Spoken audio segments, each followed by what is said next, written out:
Ouça agora o bate-papo do Projeto Mayhem, do site projetomayhem.com.br.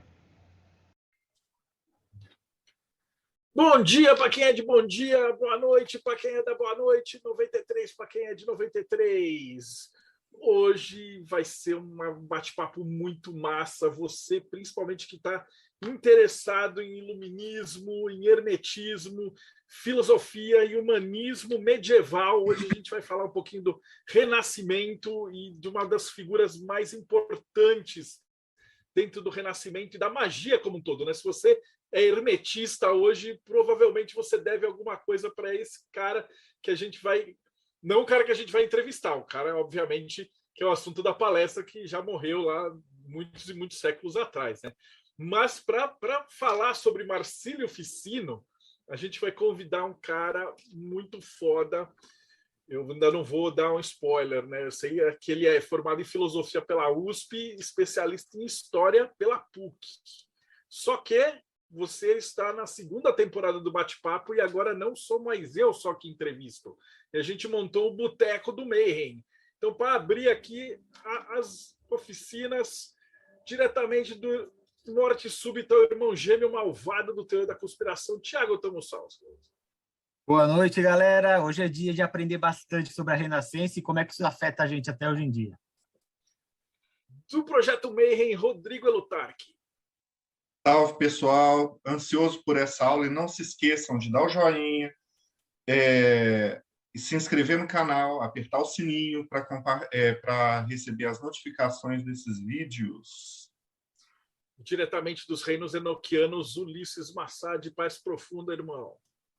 Opa, fala Marcelo, fala pessoal.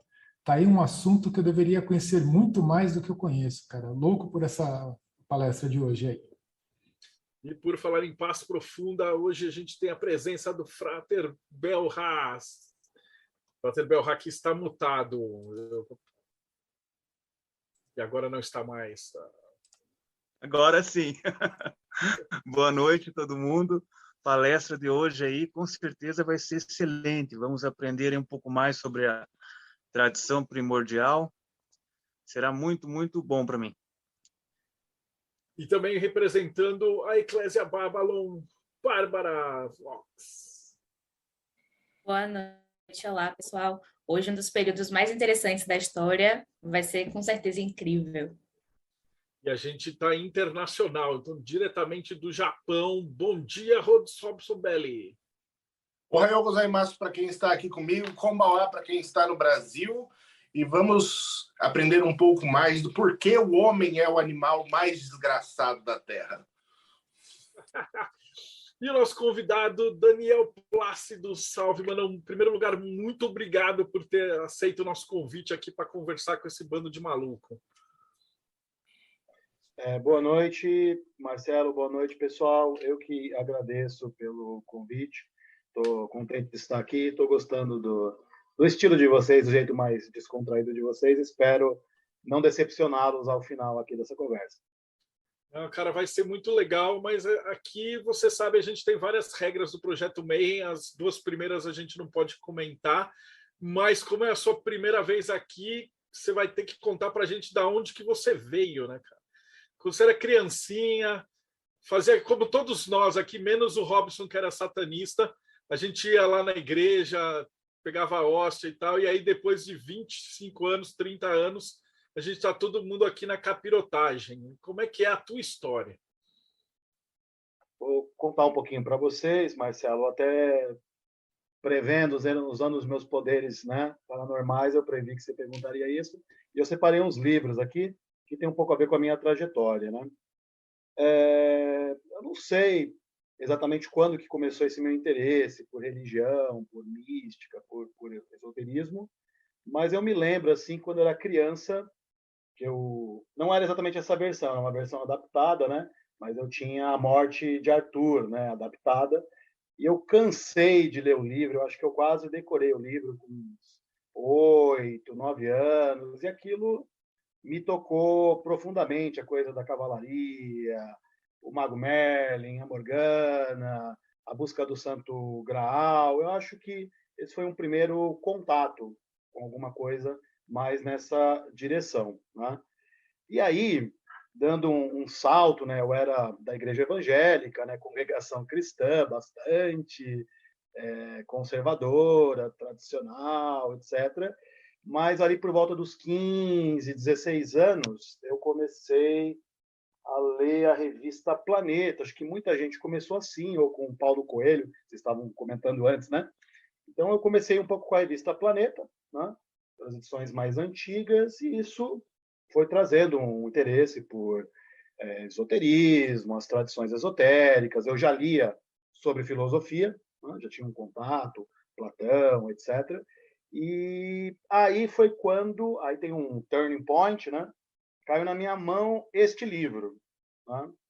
Talvez vocês conheçam, né? É um calhamaço, né, do Pierre Fath, que é um dos primeiros autores a abordar o esoterismo lá na Europa, numa concepção acadêmica. Ele não é o primeiro, mas é um dos primeiros. E esse livro, eu tinha 15, 16 anos, caiu nas minhas mãos, tinha na biblioteca pública, eu ficava pegando emprestado, acho que a mulher achou que eu ia furtar o livro, né, porque eu não queria, né, parar de renovar. Esse aqui eu comprei, tá? Não furtei, não estou começando nenhum crime aqui. E eu fiquei estudando esse livro durante uns 2 anos. Né? Um livro que ele é uma antologia, né, do esoterismo ocidental, então ele pega desde os mistérios antigos, celtas, nórdicos, o Santo Graal, os Templários, Renascimento, até os contemporâneos, até Aleister Crowley, Blavatsky, René Guénon. Então eu fiquei estudando esse livro, e esse livro ele me deu um direcionamento de estudos, porque de certa forma o que eu fiz nos 20 e poucos anos depois foi meio que seguir esse roteiro de estudos. Fui lendo, buscando as fontes, autores, comentadores. Claro que não dá para estudar tudo isso, né? Então, selecionando alguns temas que interessavam mais. Então, esse livro, para mim, ele foi decisivo na minha trajetória. Primeiro, pelo contato com essa abordagem acadêmica em cima do esoterismo, que no Brasil ainda é uma coisa incipiente, mas na Europa, França, Holanda, Inglaterra, já está bem estabelecido, nos Estados Unidos também. E segundo, porque ele me deu um roteiro do que estudar, fontes, né? Separar um pouco o joio do trigo, porque é muito, muito confuso, né? Essa coisa, às vezes, da nova era. Você mistura tudo com tudo e você fica um pouco perdido, não sabe, né, separar. Então, o livro me ajudou. Aí, não sei se estou me alongando muito. Já estão dormindo aí na minha história? Não, você está aqui para isso, manda lá. Não esquenta com tempo aqui, não, que a gente ótimo. tem. A galera assiste 2, 3 horas. Não é o nosso recorde. Nosso recorde foi um grão-mestre de uma ordem cristã que ele contou 1.100 anos da história da ordem, em 3 horas e meia, e ainda tinha uma galera assim assistindo, querendo mais. Né? Não se preocupa que você está aqui no Projeto Mayhem, no Boteco Mayhem, e a galera que escuta quer saber. Ok, então, continuando, claro que eu disse para vocês que eu acabei selecionando alguns temas que me tocaram mais, que tinham mais convergência com a minha visão de mundo. E eu, assim, a primeira corrente esotérica que eu estudei mais foi a antroposofia do Rudolf Steiner, né? Foi o primeiro movimento que eu fiz contato, né, com a sociedade, com grupos. O Steiner tem uma obra, vocês sabem, gigantesca, acho que é mais de 300 volumes, né? Eu devo ter lido uns 100 desses 300, fiquei um tempo lendo aí, em espanhol, etc., além do português.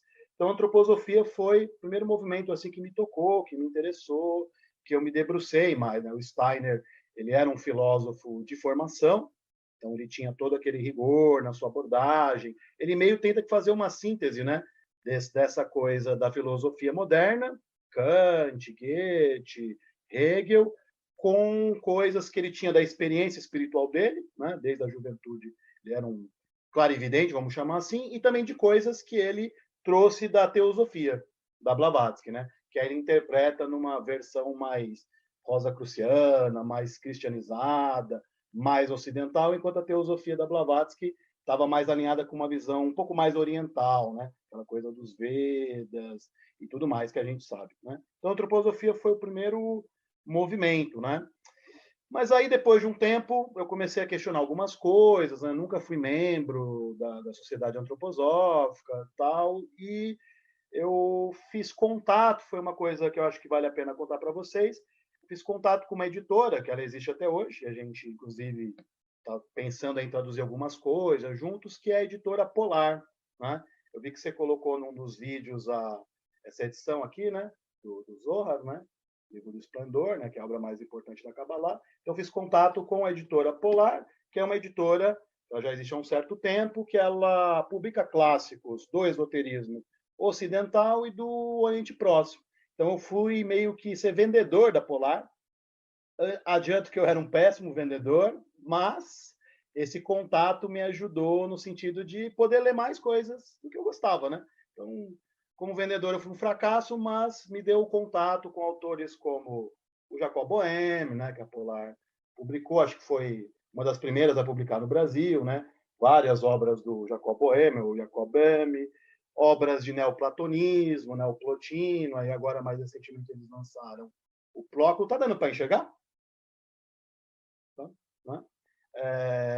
Aí tem livros sobre, hoje em dia, né, sobre Santo Graal, alquimia, e obras sempre clássicas, né? Autores assim que têm um peso, obras que têm uma relevância. Então, esse contato com a Polar ele foi bastante importante, primeiro, para poder aprofundar os estudos de certas correntes da tradição ocidental, e segundo, porque também, com esse contato com a Polar, eu fui conhecendo grupos, né? Eu vendia livros, por exemplo, nas Rosa Cruzes, esse contato com a Rosa Cruz Max Heindel, na época, a Mork, não que eu fosse membro, né? Mas sempre estava contato Rosa Cruz Áurea, o pessoal comprava os livros, né? E eu assistia uma palestra, era sempre ganhava revista, ganhava livro. Então, cara, para mim foi muito bacana, né?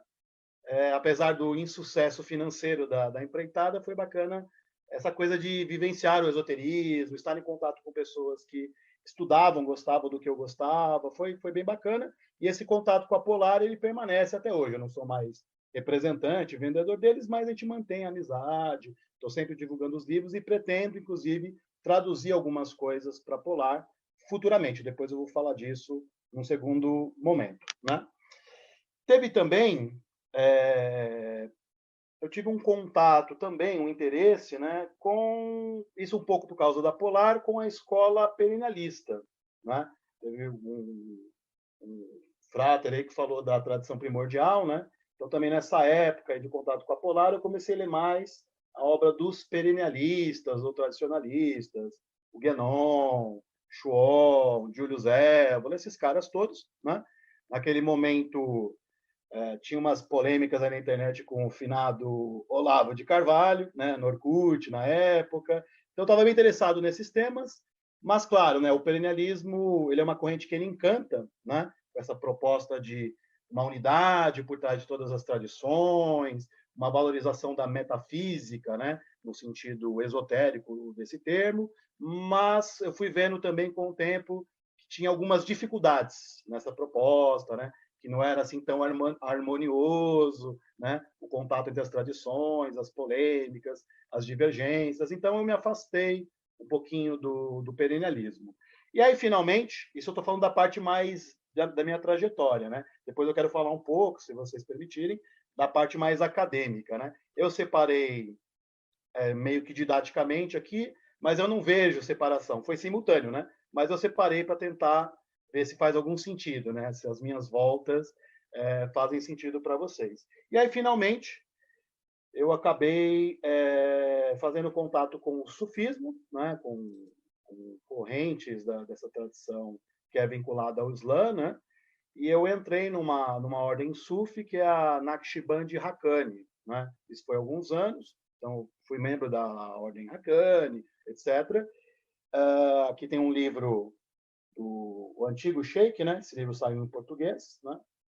É o Sheikh Nazim, né? Haqqani. Existem muitas ordens sufis, né? As Turuk, o Tariqa, né?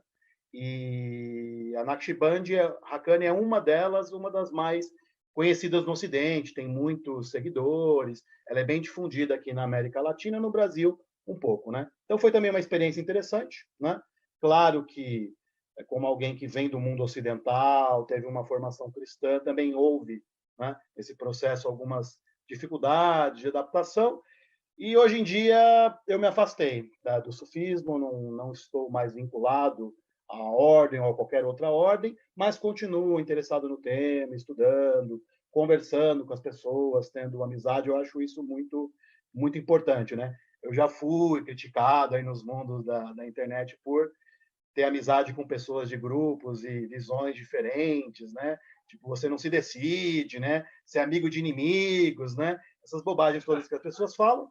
Quando, para mim, como um estudioso, alguém que gosta do assunto, quanto mais pessoas diferentes eu conhecer, melhor, mais eu aprendo. Inclusive, recentemente, para dar um exemplo, né? Eu tive conversando, vocês devem conhecer o Flávio Watson, né? É um cara aí que conhece bastante de Telemann, né? E até eu estou surpreso por eu me interessar por Telemann, que foi uma coisa que eu nunca me interessei muito, sempre tive um certo preconceito com o Crowley, falava, Crowley é dono maluco, né? E aí fui parar para ler e ver melhor a vida, um pouco das obras, e vi que realmente não era nada disso que o pessoal está falando. Então, estou interessado no momento em conhecer mais e conversar com pessoas que estão ligadas a Telemann, né? Então, até eu me surpreendi onde que eu fui parar, né? Esse seria, Marcelo, o lado mais de uma trajetória mais pessoal, né? Tem, ao mesmo tempo, né, que eu posso chamar de uma trajetória mais acadêmica, né, que eu separei porque as pessoas separam, né, a academia, em geral, não se interessa por esoterismo, ou quando se interessa, tem aquela coisa assim, você tem que estudar isso de uma forma neutra. Né? Então, você tem que ser objetivo, né, um método histórico. E o inverso também acontece um pouco. O pessoal esotérico não se interessa muito por academia, porque não existe na academia, obviamente, a prática, né? A realização do conhecimento. Então, existe um divórcio que, para mim, não faz sentido. Né? Para mim, nunca fez sentido, eu nunca separei as coisas. Né? Separei aqui só de uma forma didática, para tentar ser um pouco mais claro. Né? Mas eu não vejo, e acredito que os antigos, até o Renascimento, depois Hegel, não há, claro, uma cisão entre filosofia e a parte esotérica. Isso vai acontecer depois, a partir do iluminismo, aí realmente elas vão tomando caminhos diferentes. E talvez hoje, né, nós estejamos no momento de tentar juntar isso de novo. Tem alguns autores que já trabalham nessa direção. O próprio Steiner foi um deles, né?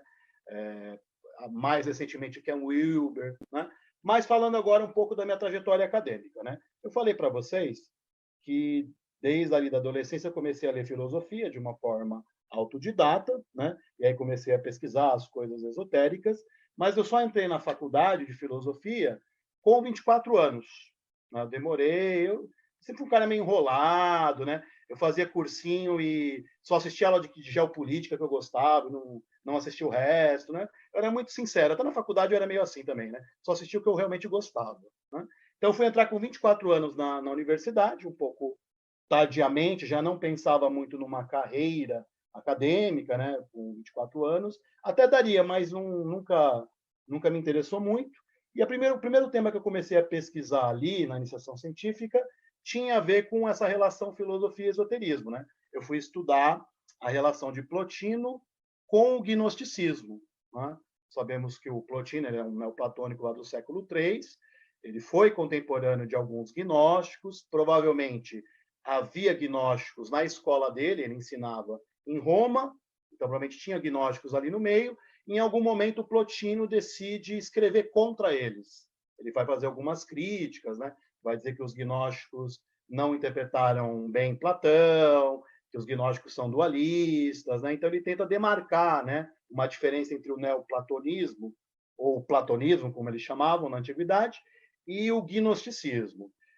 Qual o grupo gnóstico? Né? Tinham muitos grupos gnósticos, muitas correntes, a gente não sabe exatamente, talvez os setianos e os valentinianos. Né? Então, a primeira pesquisa mais acadêmica que eu fiz foi esse assunto. Claro que iniciação científica eu não aprofundei muito, né? Foi uma coisa assim, como a própria proposta da iniciação científica foi uma introdução. Né? Mas eu já me direcionei, eu falei, bom, eu estou na academia, eu quero estudar o que eu gosto, o que eu acho que é relevante, né? Não importa se gnosticismo não é uma coisa muito atraente para a academia daqui, né? Agora que estão surgindo algumas pesquisas, né? Na história, na ciência da religião, na própria filosofia, né? Mas não é um tema assim da moda, né? Aqui no Brasil, por exemplo, né? Então esse foi o primeiro tema. Depois eu não quis muito continuar com isso, eu escrevi alguns artigos, né? Teve professores que me ajudaram, eu escrevi sobre filosofia persa. Deixa eu achar aqui o livro. Peraí, eu separei. E eu explico como é que eu cheguei na filosofia persa, né? Tem uma lógica nesse caminho. Esse livro aqui, ó, né? Sohravardi, né, que é um filósofo persa do século XII ou XIII, se eu não me engano. Esse é um livro do Henri Corbin, né, que é um orientalista francês importante, sobre o Sohravardi. E eu fui estudar um pouco o Sohravardi, escrevi alguns artigos sobre ele, cheguei a aprender um pouquinho de persa, né? E por que o Sohravardi? Porque, na verdade, ele é um autor do século XII ou XIII, não lembro agora de cabeça, que ele é um platônico.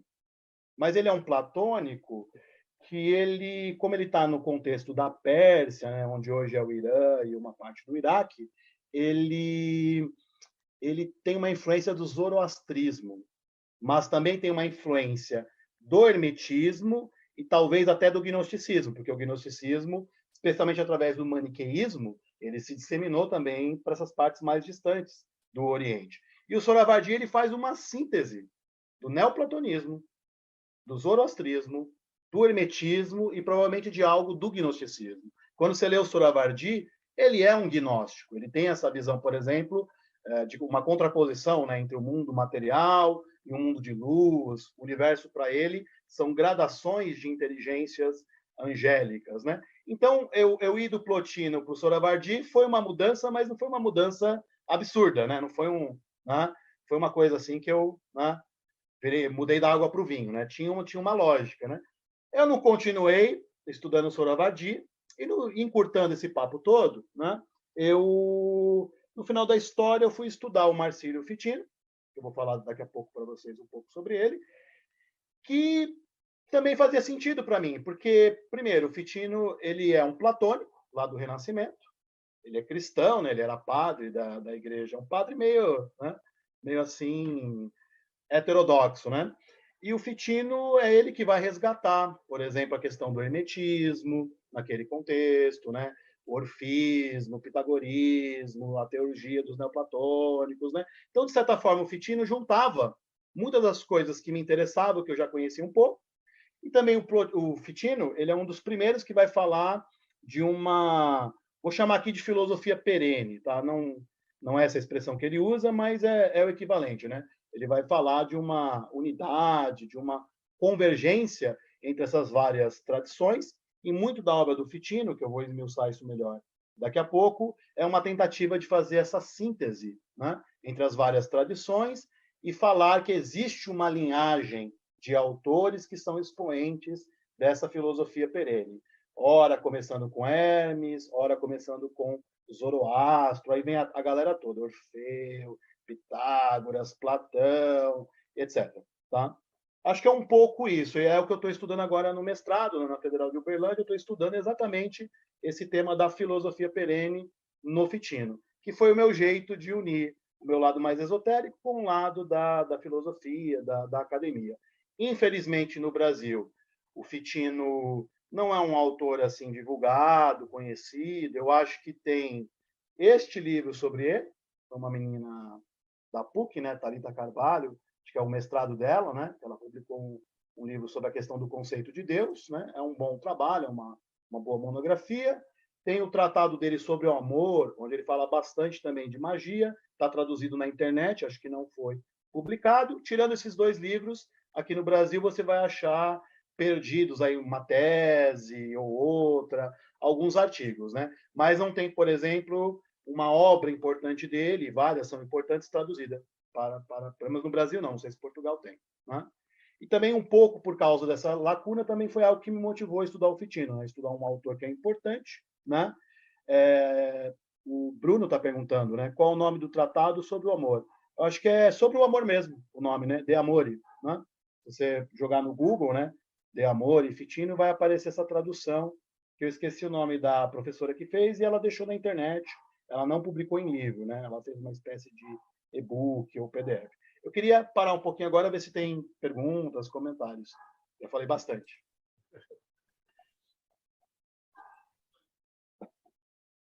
Não é pergunta, mas só por... Pode falar, Ulisses. Não, eu só estava pensando aqui, puxa, eu fiquei na faculdade estudando construção de compiladores e você estudando gnosticismo, tudo deu uma inveja. Casa tem uma Não, legal e eu ficando história, estudando um monte de coisa chata. na faculdade de História a gente nem passa perto disso, o povo tem horror de falar sobre esse tipo de assunto. Aí, assim, tinha um professor lá, que ele era Rosa Cruz, que eu conversava muito com ele, mas estudar esse assunto fora de questão. Eu acho, assim, fantástico a trajetória sua, tanto a pessoal quanto a acadêmica, que é uma coisa que eu realmente gostaria de ter feito. Mas caí na sala de aula e aqui estou, feliz, né? Mas tá bom. Sobre Fitino, você vai fazer uma contextualização histórica para quem estiver chegando de paraquedas assim, entender o que está acontecendo nesse período? A gente não preparou as perguntas porque eu imaginei, como você falou que ia fazer uma apresentação de PowerPoint, que tem aqueles óbvios, assim, quem foi, por que ele é importante, etc, etc. Então eu não vou perguntar, segue, a palestra é tua, fica à vontade. Ok, então eu passo agora para a segunda parte, Marcelo e pessoal, né? Então eu vou pedir licença para compartilhar o slide aqui que eu preparei, né? E justamente vai ter toda essa questão da contextualização, quem foi Fitino, os interlocutores dele, puxando para esse lado mais esotérico, né? Deixa eu compartilhar aqui com vocês. Bom, então eu vou fazer uma introdução mais ampla, né? Para chegar até o Fitino, fazer um caminho, né? O Moshe Idel, ele é um estudioso da Kabbalah, do pensamento hermético no Renascimento, e ele fala que uma coisa que marca essa questão do Renascimento, que tem a ver com o Fitino, né? E com outros autores, o Pico della Mirandola, esses caras todos que estão trabalhando no registro da filosofia oculta, do hermetismo e tudo mais, é que ali vai haver um encontro curioso de dois rios, né, que estavam vindo por caminhos diferentes. Tem, de um lado, né, um material que ele é mais de uma origem grega e helenística, no caso, por exemplo, dos textos herméticos e do neoplatonismo, mas você tem, por outro lado, um material cabalístico que tem uma origem judaica. Então, há no Renascimento um encontro dessas duas fontes, desses dois rios, que, claro, eles não são, assim, obviamente idênticos, né? A conexão entre eles exige um esforço de pensamento, de compreensão, e esses autores, né, do hermetismo no Renascimento, incluindo Fitino, eles têm esse desafio de trabalhar com esse duplo registro, cada um de um jeito diferente, né?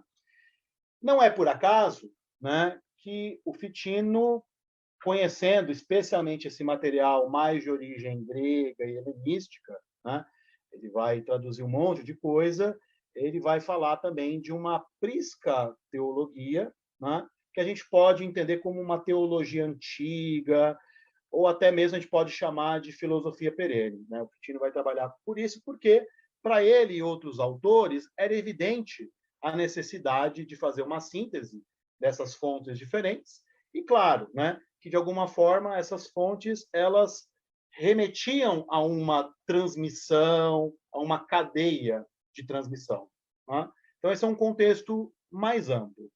Antes de falar do Fitino propriamente, eu tenho que falar de um outro cara, né? Peraí que não está passando aqui. Peraí. Vou passar o slide, eu vou na setinha, que ele não está indo aqui. Deixa eu voltar. Acho que agora foi, né? Que é o Iorios Gemistos Platon. Já ouviram falar dessa figura? Travada na tela, ainda está travada na tela anterior, de introdução. Para mim, aqui aparece o Platon. Então vamos ver o que acontece. Cadê o Kevin, que é o nosso especialista em... Clique em cima da tela e mexe nela, que eu acho que ela já muda. Para mim mudou aqui, mas para vocês não? Não. Deixa eu ver aqui se tem alguma coisa pausa. Só parece que está pausada, mas eu não sei como retornar ela. Vou tentar aqui. Foi? Aí, Platão. Beleza. Então, Deixa eu só te interromper. Você podia falar um pouquinho de como é que era a situação na época ali, 1400 e pouquinho, o Falar do entorno Renascimento. ele estava. claro. O que estava acontecendo na Itália com o Renascimento, para chegar assim bem básico mesmo. Sim. Bom, a gente, para chegar no Renascimento, né, a gente tem que perceber algumas transformações sociais, históricas, econômicas que estavam acontecendo, né? A primeira delas é o renascimento urbano, né? No final da Idade Média, as cidades, em contraste com o feudo, né, com o campo, elas voltam a ter importância, né? E a cidade ela é um ambiente de uma cultura diferente, né? A cidade ela tem uma dinâmica própria, aquela coisa, por exemplo, ela é mais profana, né? A coisa do jogo, do entretenimento. Isso também está ligado ao que os historiadores chamam de renascimento comercial. Então, você vai ter também a burguesia começa a ganhar força econômica, força política, e os burgueses eles estão por trás ali do que para alguns já é um pré-capitalismo, né? Inclusive algumas dessas cidades italianas que eram repúblicas independentes, é o caso, por exemplo, de Florença, né? Elas já começam ali uma atividade, Florença, Veneza, uma atividade comercial muito intensa, né? Que, claro, ela vai intensificar esse contato, né, de culturas entre regiões distantes. Isso é um aspecto para contextualizar historicamente essa questão do Renascimento. Um outro aspecto também importante, e isso tem a ver com Platão, né, é a questão que a gente indo para o Oriente, né, do lado da cristandade oriental, do Império Bizantino, o Islã ele está avançando sobre o Império Bizantino. Isso já está acontecendo na época do Platão, né, final do 14, começo do século 15, né? E muitos sábios eles vão migrar da cristandade oriental e eles vão para onde? Eles vão para a Itália, né? De certa forma, o Platão fez um pouco isso, apesar dele não ter residido de forma fixa na Itália, mas ele fez conexões com a Itália que são muito importantes para essa recuperação do pensamento antigo, especialmente, que a gente chama de renascimento, né? Especialmente do pensamento de Platão. Não é que os medievais ignoravam Platão, eles conheciam alguma coisa da obra de Platão, comentavam, haviam platônicos na Idade Média, mas o aristotelismo, em função muito dos árabes, né, e que eles traduziram, e depois aquilo foi retraduzido, Aristóteles, especialmente depois de São Tomás de Aquino, passa a ter muito mais força. E isso vai mudar agora, Platão passa a ser a bola da vez, e o Platão e o Fitino tem muito a ver com esse resgate, né, do platonismo, da sabedoria grega antiga, nesse contexto. Né? Acho que é um pouco isso, a parte mais histórica. Tudo bem? Aí eu posso... Aí as coisas vão aparecer aqui para vocês. Tá? Eu tinha perguntado se vocês já tinham ouvido falar do Platão, alguma coisa sobre ele, o que ele escreveu. Eu não. Não? Então, o Platão... Não. Ele é um autor muito importante, mas muito pouco conhecido. Né? É difícil determinar por quê, se ele é tão importante, ele é pouco conhecido, talvez porque boa parte da obra dele foi destruída. Sobrou pouca coisa, e o que sobrou, às vezes, é meio que compilações. Né? Então, esse pode ser um dos motivos. Talvez o outro motivo é que ele é um autor muito polêmico. Né? E vocês vão entender por que ele foi um cara muito polêmico. Quem que foi o tal do Platão? Né? Ele era um autor que ele estava no ambiente da cristandade oriental, né, da cristandade bizantina, e ele nasceu em Constantinopla, que na época era a capital do Império Bizantino, e ele estudou em Adrianópolis, onde estava a corte do sultão muçulmano, e ali em Adrianópolis, onde o Platão estudou, ele teria tido contato com um mestre, isso isso é especulativo, quem era esse mestre, mas é um cara que seria um judeu, olha a história, né? Que ele era versado no zoroastrismo, no averroísmo, ou seja, na filosofia árabe, e até mesmo na filosofia persa do Soravardi, que eu falei para vocês. O tal do Eliseu era um judeu que conhecia, supostamente, essas fontes bastante heterogêneas, né?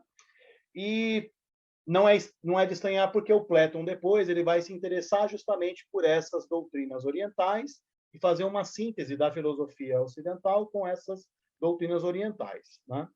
O Platão, numa cidade chamada Mistras, onde ele viveu uma parte da vida dele, ele também teve contato com antigas tradições do paganismo helênico, que sobreviviam ali, às vezes de uma forma mais mascarada, porque aquele mundo era dominado pela cristandade oriental. Mas, culturalmente, essas coisas permaneceram, né?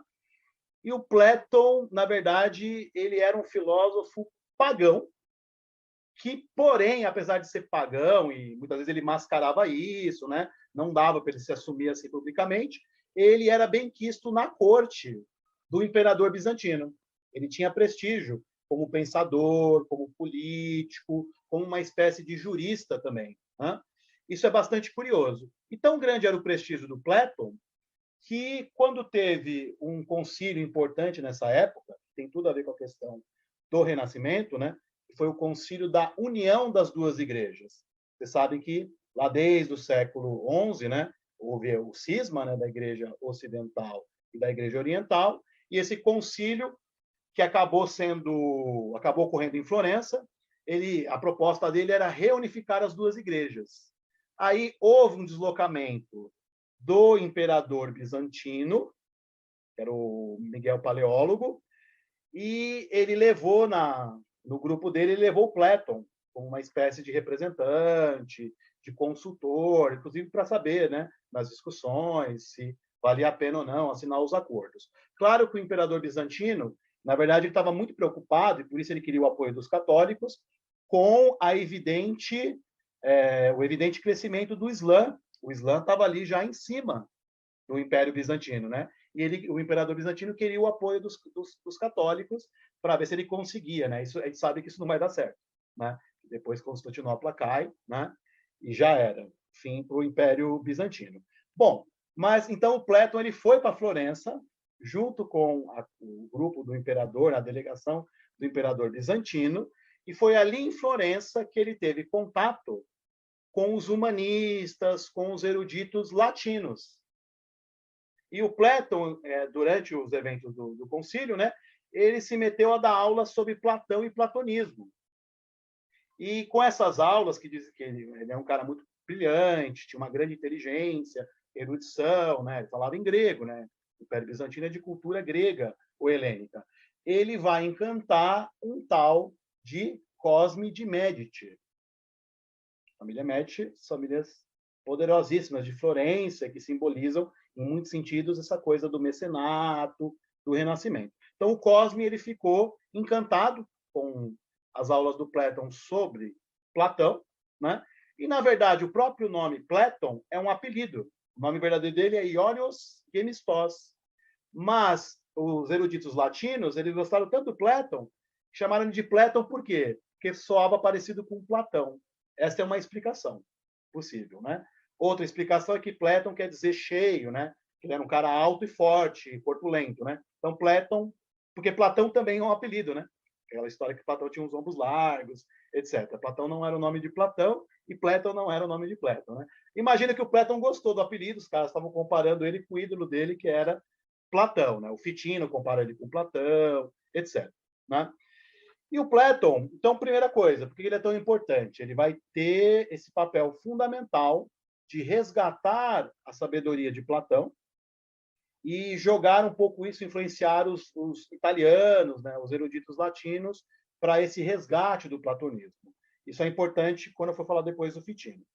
Uma outra coisa interessante sobre o Platão, né, é que lá no Império Bizantino, ele chegou a ter uma espécie de academia platônica. Ele teve um grupo de alunos próximos, né? E, por exemplo, um dos alunos dele, né, era o cardeal Bessarion. que o Bessarion, nesse concílio da União das Igrejas, né, o concílio de Ferrara-Florença, o Bessarion, ele era da Igreja Oriental e ele migrou para a Igreja Romana, e ele virou cardeal. Eles fizeram um acordo lá, e ele tinha sido aluno do Platão, né? Versado na filosofia platônica. Dizem que essa academia do Platão, que seria um grupo, né, era um grupo esotérico, né, um grupo de pessoas que eles queriam reviver a antiga academia, a vida filosófica, a vida virtuosa, que a filosofia não tinha apenas um viés teórico, tinha um viés prático, inclusive até mesmo esotérico. E um outro aluno que ele teve, que depois ele vai se tornar patriarca da Igreja Oriental, esse aluno ele vai dar uma sacaneada no seu antigo mestre. Ele sabia que o Platão era um pagão enrustido, disfarçado, né? Aquele cara do jogo duplo, e ele vai mandar destruir as obras do Platão.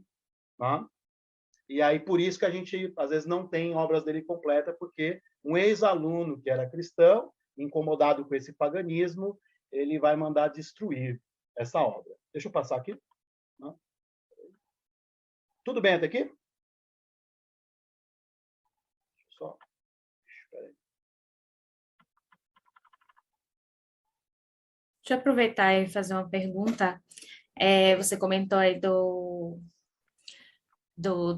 da movimentação financeira, eu esqueci, nossa, deu um branco na palavra agora, mas eu não conheço tanto de Florença, mas eu sei que em Milão tinha movimento, por exemplo, da Bianca Visconti, que ela era uma grande patrocinadora dos pensadores e artistas da época. Você sabe dizer se em Florença também existia alguma presença feminina nesses círculos ou não? Olha, Bárbara, de cabeça, eu não sei te dizer. É possível, mas, assim, pensando aqui, sem consultar algum livro, uma figura feminina, eu não sei te dizer. A gente teria que pesquisar. Eu acho que é possível, né? Mas, Sim. assim... Por conta do tarô, eu sei mais de Milão e tal, até Borgonha, mas Florença eu sei pouco. Entendi. Eu não saberia te dizer assim, não. Em Florença, uma figura feminina. Teríamos que dar uma investigada para poder falar melhor disso. Apareceu aí? Bom, não vou ter tempo aqui de falar, esmiuçar a filosofia, o pensamento do Platão, né? Mas eu acho que vale a pena comentar, porque isso tem muito a ver com o Fitino, né? Que um dos poucos livros deles que sobraram, na verdade, sobrou uma espécie de compilação desse livro, não é a versão original, que é o Tratado das Leis, que é considerada a obra mais importante do Platão. Nesse livro, curiosamente, ele vai falar de uma linhagem dos sábios antigos.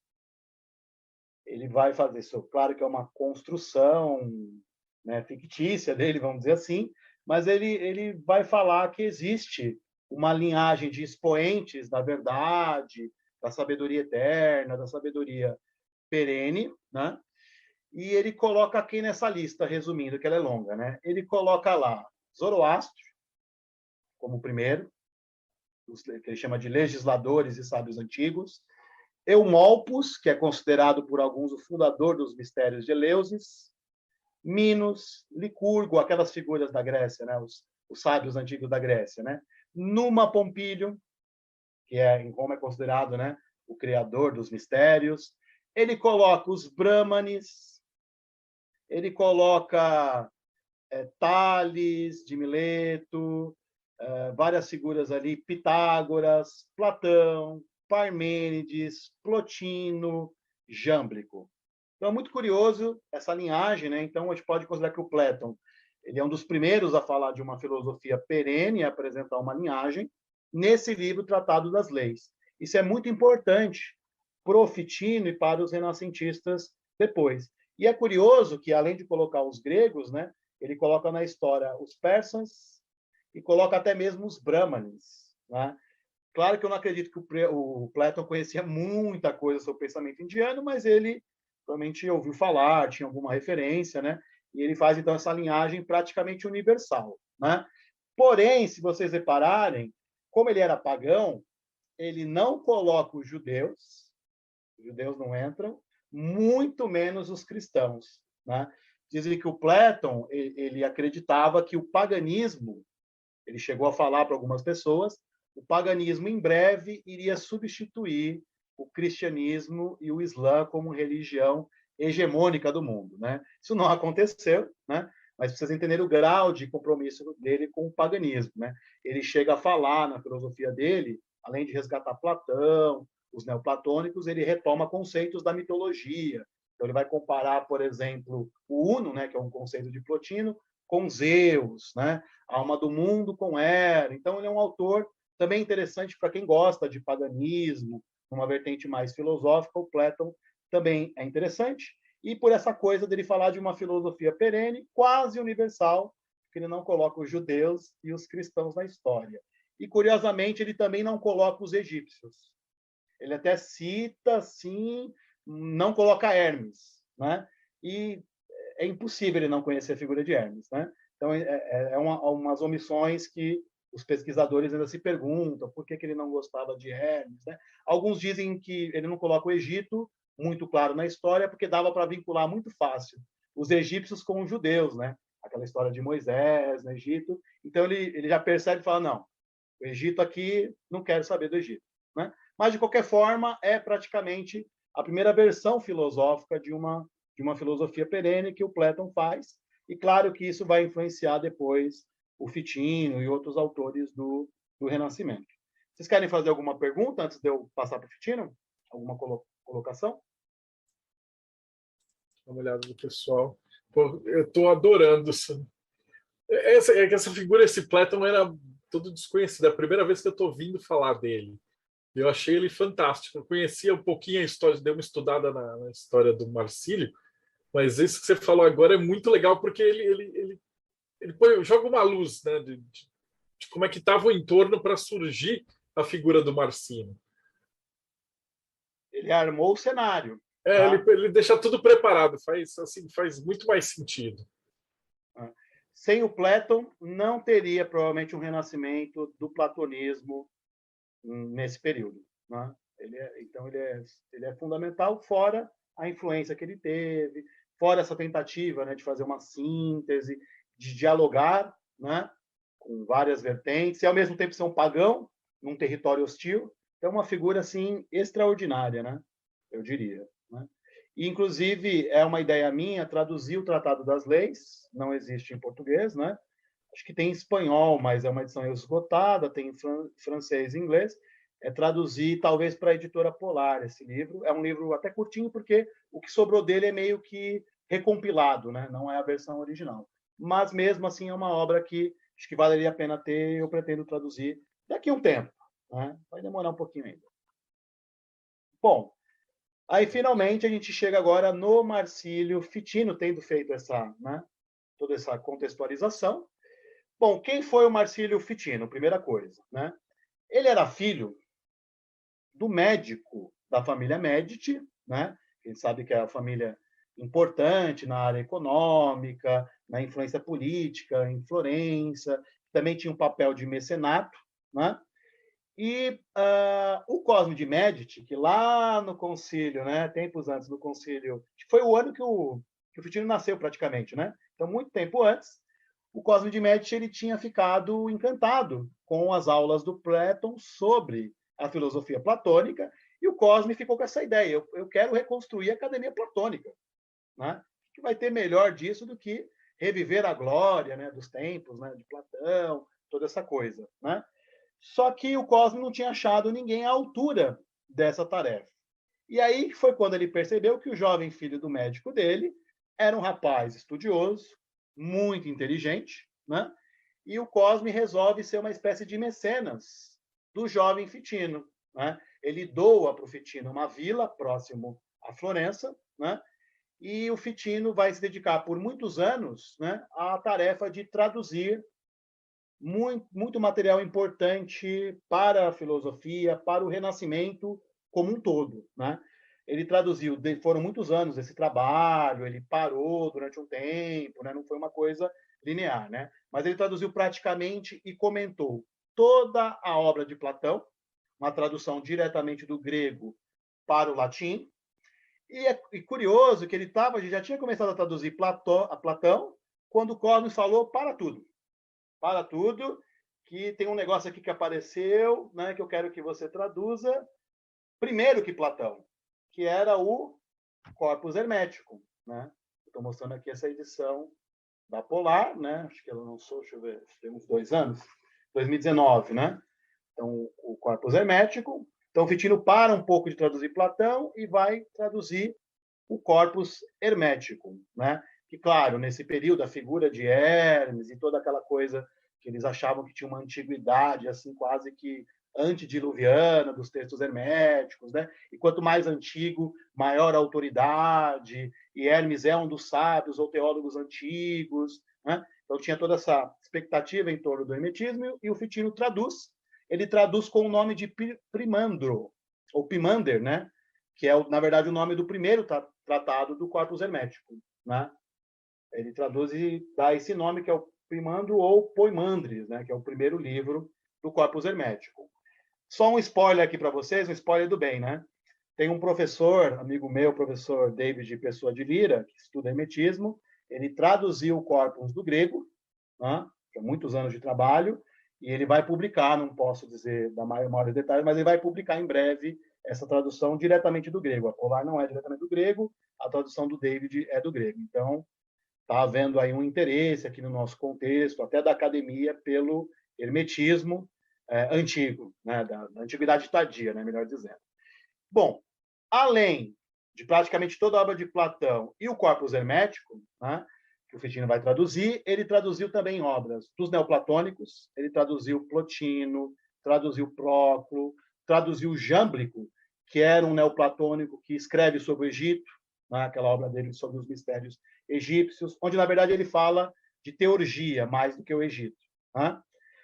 Traduziu textos órficos, pitagóricos e os oráculos caldeus. Então, o Fitino traduziu, desculpa a palavra, uma caralhada de coisas, né?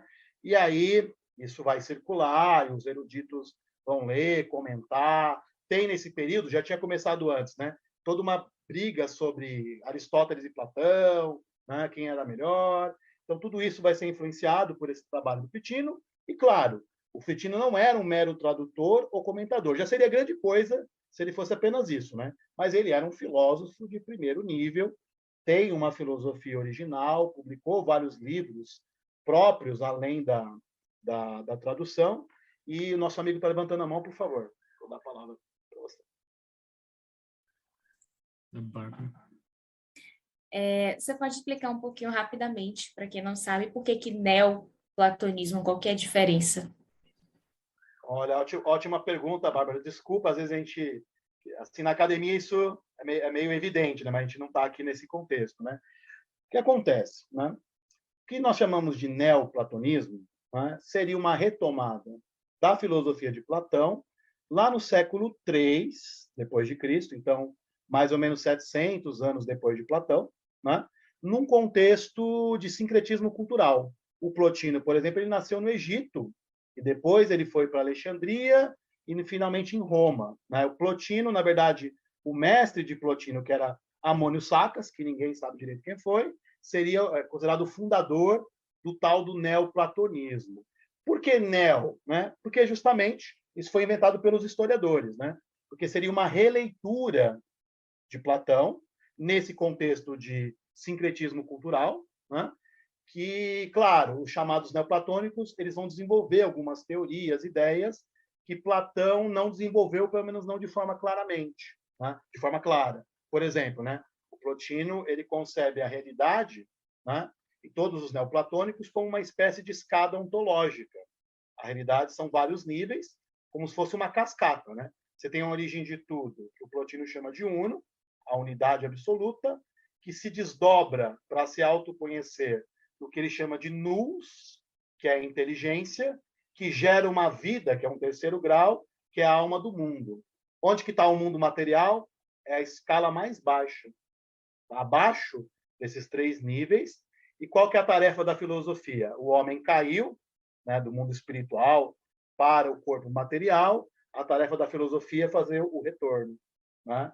Levar o homem de volta para a sua origem, para o uno, que também está dentro dele. Os neoplatônicos, claramente, eles são místicos, né? Assim, escancaradamente, e além do platonismo, que já tem esse lado, esse viés mais místico, eles vão se interessar pela teurgia, aquela história dos oráculos caldeus, o orfismo, o Egito, né? Então, não sei se ficou claro agora, né? Porque que é neoplatonismo. Perfeito, obrigada. É isso. Eu que agradeço a pergunta. É o Rodrigo? Tiago. Tiago, desculpa. Daniel, queria que você falasse um pouco sobre a influência moura no Marcílio Fitino, porque eu sempre escuto falar que o Platão, Aristóteles, a gente veio para a Europa graças aos árabes. Como é que foi essa influência? Ele já estava traduzido pelos árabes quando ele traduziu, ou foi antes, foi paralelo? Como é que é essa dinâmica? Algumas coisas, na verdade, os árabes eles ajudaram muito mais no resgate de Aristóteles, né? Muitas obras de Aristóteles, porque, inclusive, havia umas confusões, né? Por exemplo, tem um livro chamado Teologia de Aristóteles, né? Que não é um livro de Aristóteles, é um livro que ele é muito mais neoplatônico do que aristotélico. Na verdade, seriam... Deixa eu pegar aqui. Estou aqui as mãos, né? A teologia de Aristóteles seriam quase que paráfrases do Próclo e do Plotino. Tá? Então, os árabes eles misturavam Aristóteles com Platão. Tá?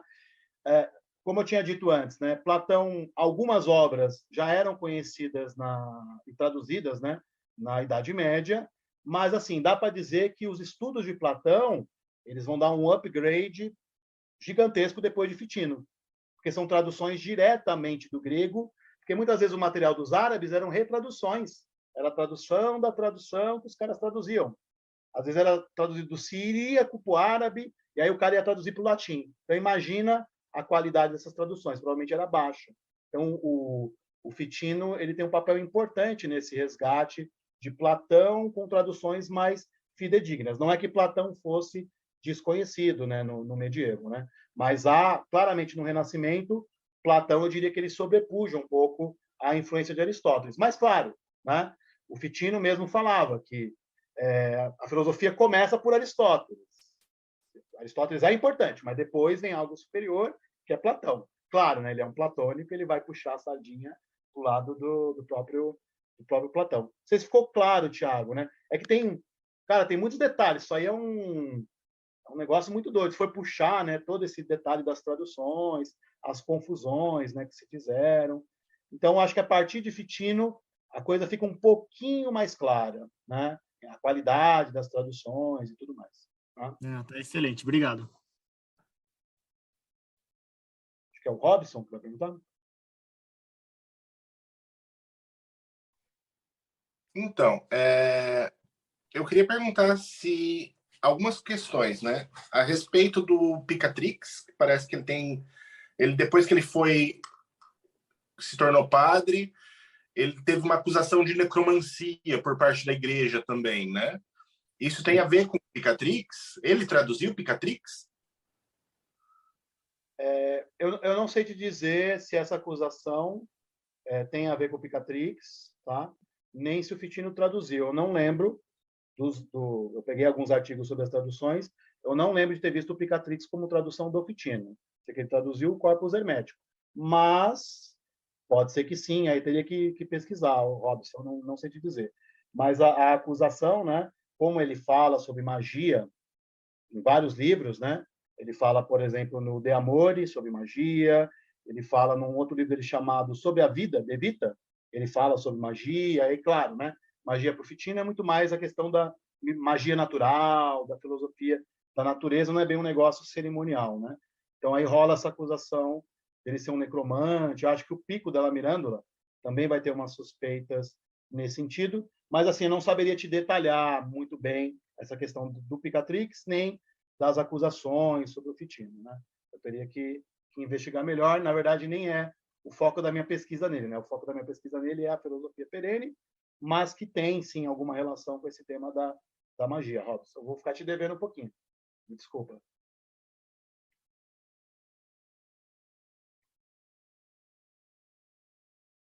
Posso segmento aqui e a gente Depois faz mais uma rodada, pode ser, Marcelo?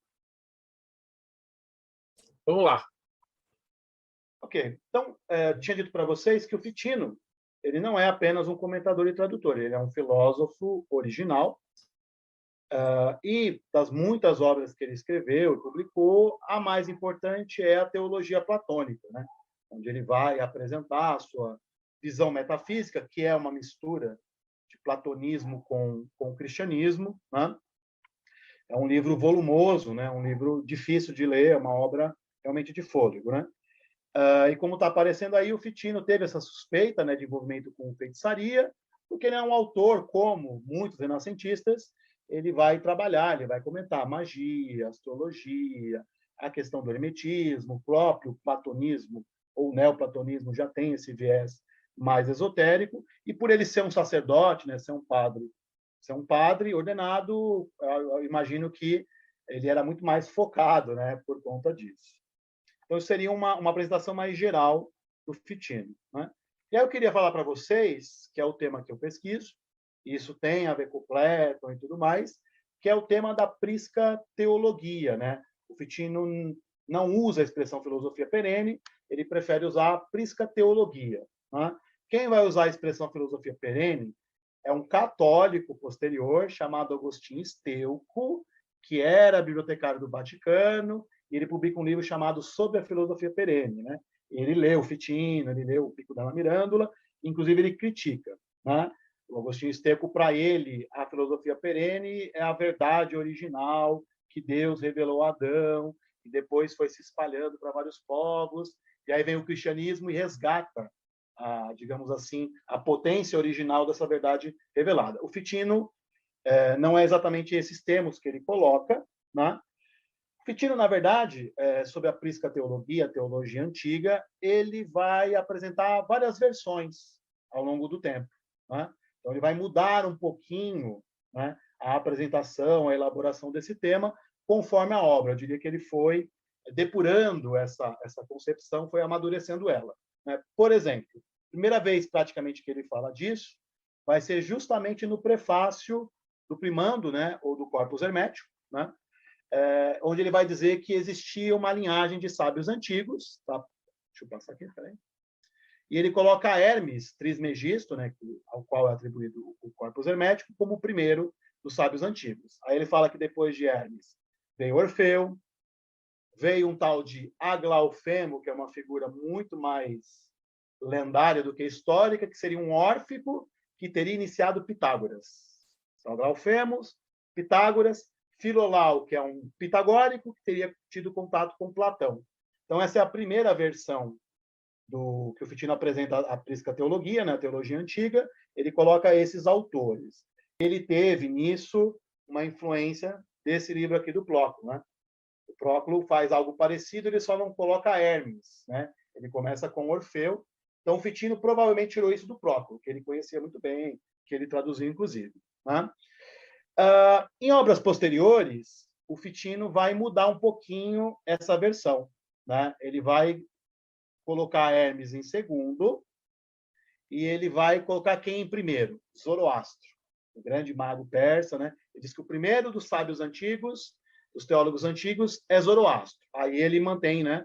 Aí vem Hermes, Orfeu, Galofemo, Pitágoras, depois Platão, e ele já amplia. Ele já coloca o cristianismo na história, porque ele era um cristão, e para ele é evidente que não dava para deixar o cristianismo de fora, né? E tinha todo aquele debate, que era um debate dos antigos, né? Por exemplo, era evidente que o cristianismo foi influenciado pelo platonismo, tá? Então, eu não posso descartar a sabedoria pagã, mas eu também não posso dizer que a sabedoria pagã é superior ao cristianismo. Então, esse debate, que era uma coisa lá da antiguidade, ele retoma aqui, ele reaparece no Ficino e nos renascentistas, né?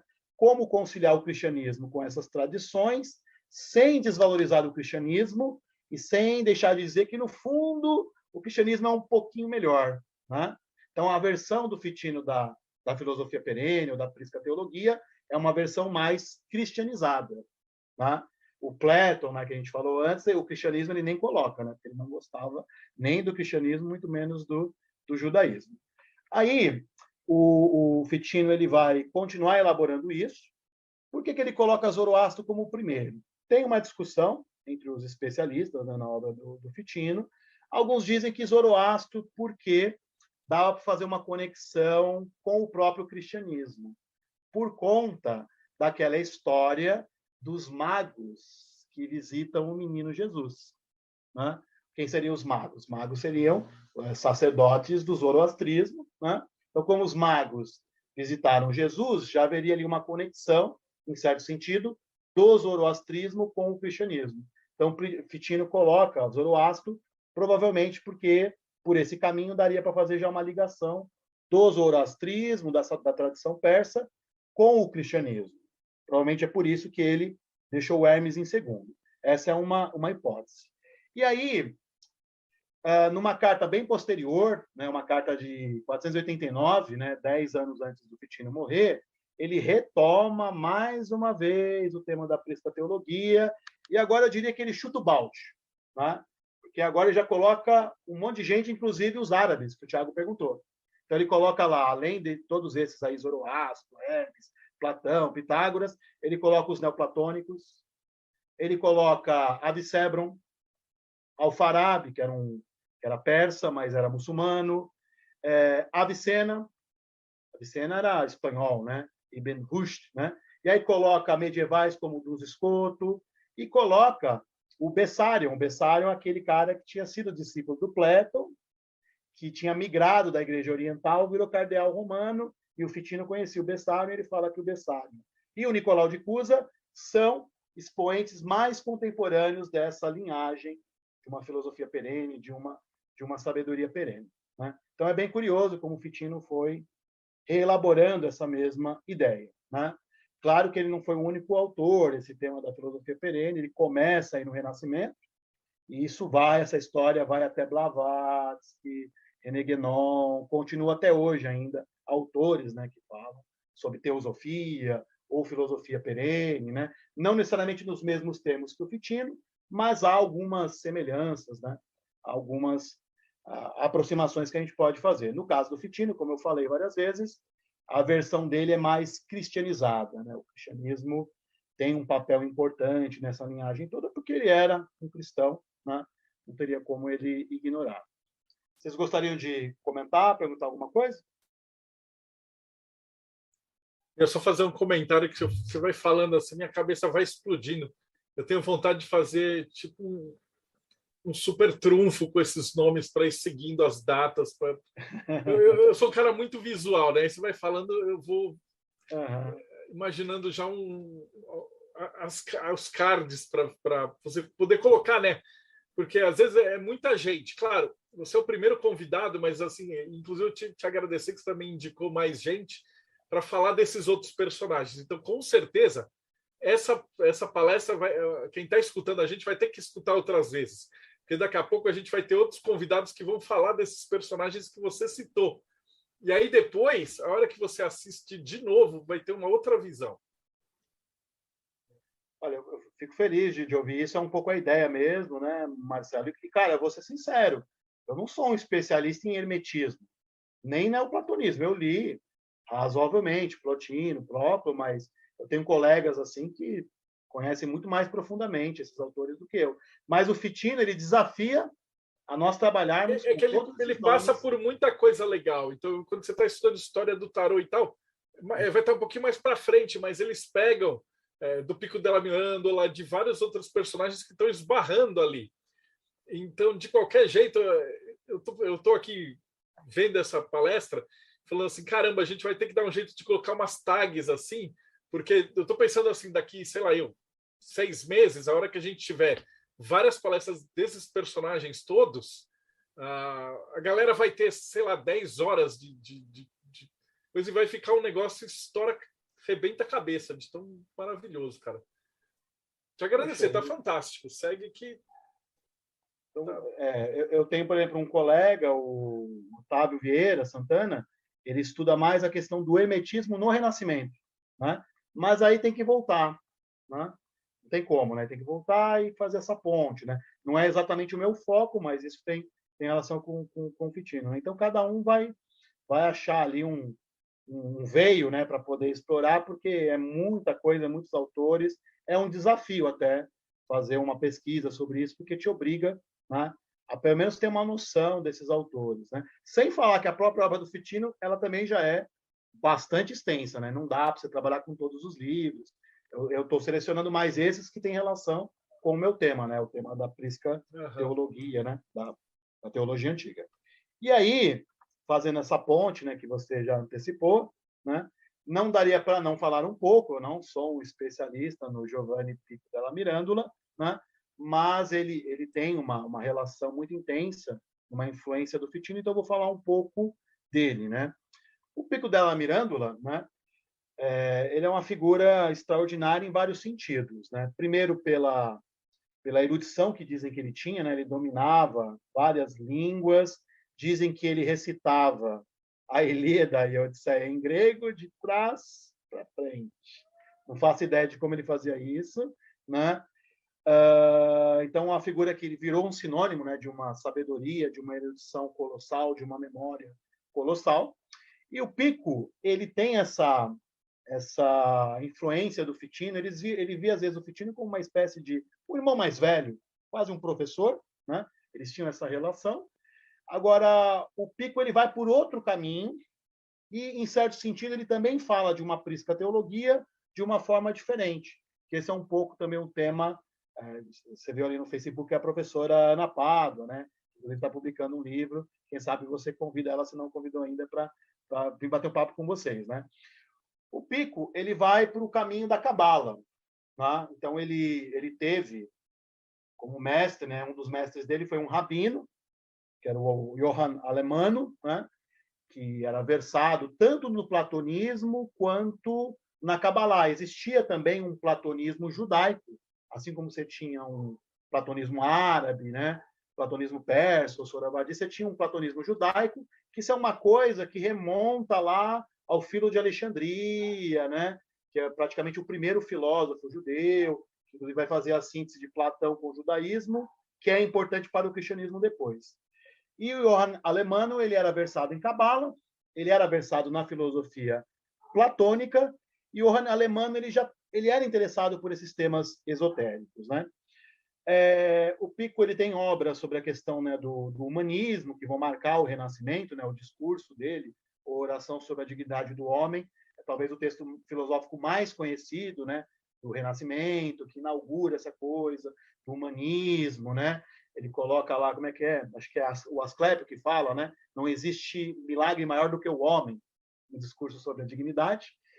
E o Pico, ele tinha um projeto, né? Ele escreveu várias teses, foram 900 teses ou conclusões, cabalísticas, mágicas, filosóficas, eu não lembro agora o nome todo da obra, né?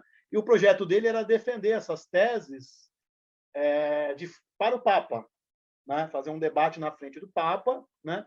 Defender essas teses, onde ele defendia, na verdade, uma síntese, uma unidade entre as várias tradições, basicamente tentando conciliar a Cabala, o cristianismo e a magia. Só que o debate acabou não rolando, porque o Pico ele vai ser meio que condenado, né? Algumas teses vão ser condenadas e o debate não acontece, né? Esse projeto dele. E não muito tempo depois ele acaba morrendo precocemente, né? E a morte do Pico abalou bastante o Fitino, né? A morte do Pico, uma morte precoce, né? Um talento, um gênio desse nível, foi embora muito jovem.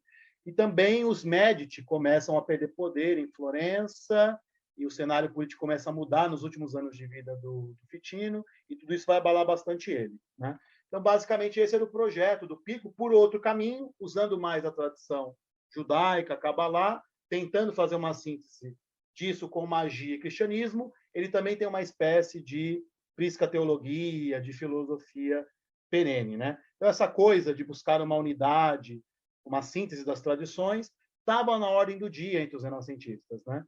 Era muito evidente para eles como a gente vai trabalhar com todas essas fontes que vêm de uma antiguidade remota, então provavelmente existe uma linhagem, alguns falam que existem mais de uma linhagem, né, nessa filosofia ou tradição perene. Acho que era um pouco isso que eu gostaria de falar sobre o Pico.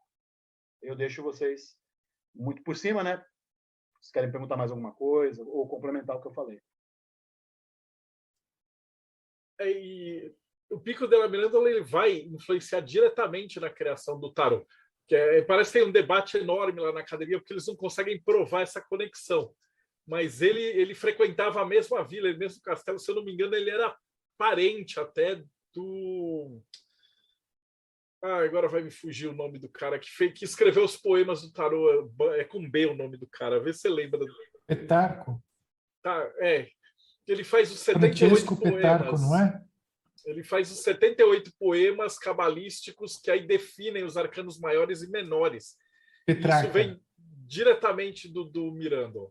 Então ele passa, até existe uma linha de mestres, discípulos ou de debatedores que liga esse lado esotérico, místico com esse lado filosófico.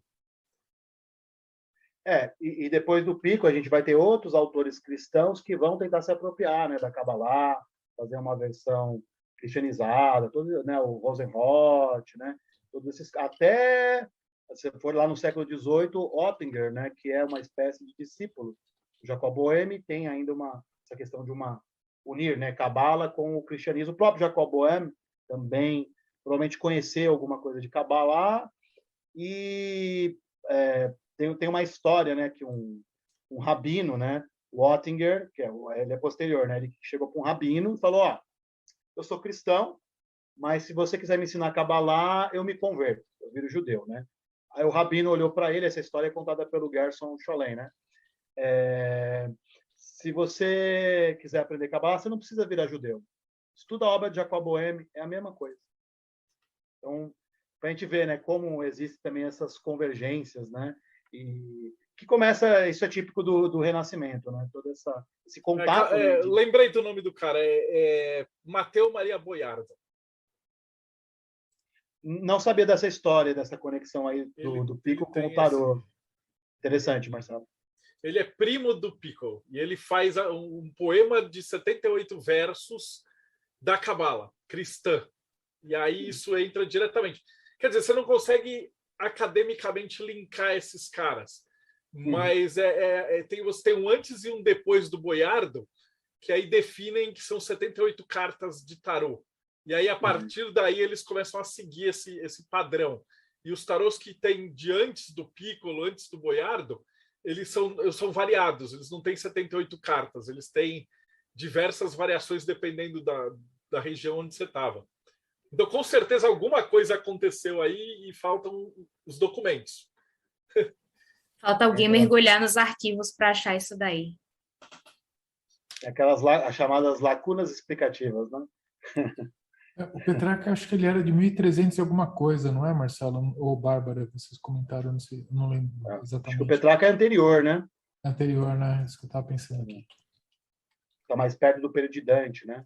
Mais, não sei se contemporâneo, mas mais próximo, né? 1300 e alguma coisa. Acho. 1350. Uhum. Mas se pensar assim, muitos autores falam, por exemplo, de uma influência árabe, até Sufi no Dante, né? Então, essa história... Estava tudo junto e misturado, né? O problema é que a gente quer separar tudo e que principalmente os europeus têm esse desespero de se manterem intelectualmente puros e nesse afã eles descartam as influências que são óbvias, né? Mas a cultura ela é um caldeirão, ela não é separada, ela não é separativa. Com certeza, né, Bárbara? Eu concordo com você. Né? A gente pode pegar essas linhagens todas, né? Aí o que o Platon fala, o Fitino. Se você olhar literalmente, né, não faz muito sentido, mas é algo simbólico. É evidente que ele não precisa acreditar nisso literalmente, né? Aquilo tem um significado por si mesmo, né? Não é necessário, né? Tudo tem que ser historicizado, né? Não vejo muito por aí, né?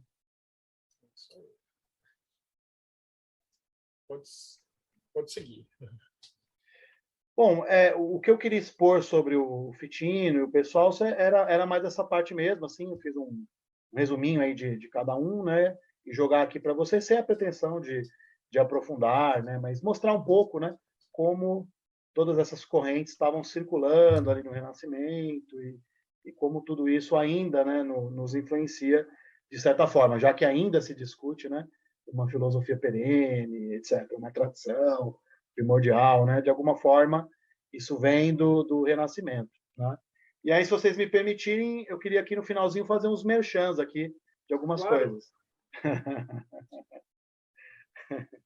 O objetivo mesmo dessas palestras, desses convites na verdade, é como o Thiago fala, a gente quer trazer os caras para fazer parte do problema. Não é para explicar o que está acontecendo. Você vai dar mais uma peça do quebra-cabeça. Essa aqui é a entrevista 306. Nossa. Então significa que tem mais 305 partes do quebra-cabeça que vai juntar tudo. Acho que o Ivan e o Thiago querem falar. Eu queria saber a sua análise no contexto de como é que a Renascença, que tem toda essa influência, né, hermética, platônica, da filosofia perene, como é que foi se transformar no que a gente teve depois, no sentido daquela, por exemplo, aquele conceito lá da não sei como é que fala, dupla verdade, de que tem a verdade da religião e a verdade da ciência, e aí foi indo para o lado da ciência só e foi meio que se esquecendo esse outro lado. O que aconteceu aí no meio do caminho? Cara, excelente, Thiago. Essa pergunta tem a ver com o meu tema, né, de pesquisa, assim, diretamente, né? O Fitino, ele começa a perceber que está havendo um divórcio. Filosofia está indo para um lado, teologia está indo para o outro, a ciência está indo para outro, e o Fitino ele luta para mantê-las unidas. E aí ele acha que o platonismo é o melhor estofo para manter essa síntese, né, da filosofia, teologia e, de certa forma, a ciência. Mas nós sabemos, historicamente, que o divórcio vai acontecer. Ele começa no Renascimento, né? Vou dar um exemplo. Você pegar as obras de Galileu, ele ainda assina Galileu Galilei, filósofo natural. Ele não assina como físico. Mas depois vai haver essa separação. A física é uma coisa, filosofia da natureza é outra. O Fitino, as caixinhas que a Bárbara falou, né? Exatamente. O Fitino ainda discute sobre astrologia, o Pico discute a questão da astrologia, ele tinha algumas objeções à astrologia, mas nesse período a astrologia vai para um lado, a astronomia vai para outro. Magia vai para um lado, física vai para outro, química vai para um lado, alquimia vai para outro. Há uma cisão.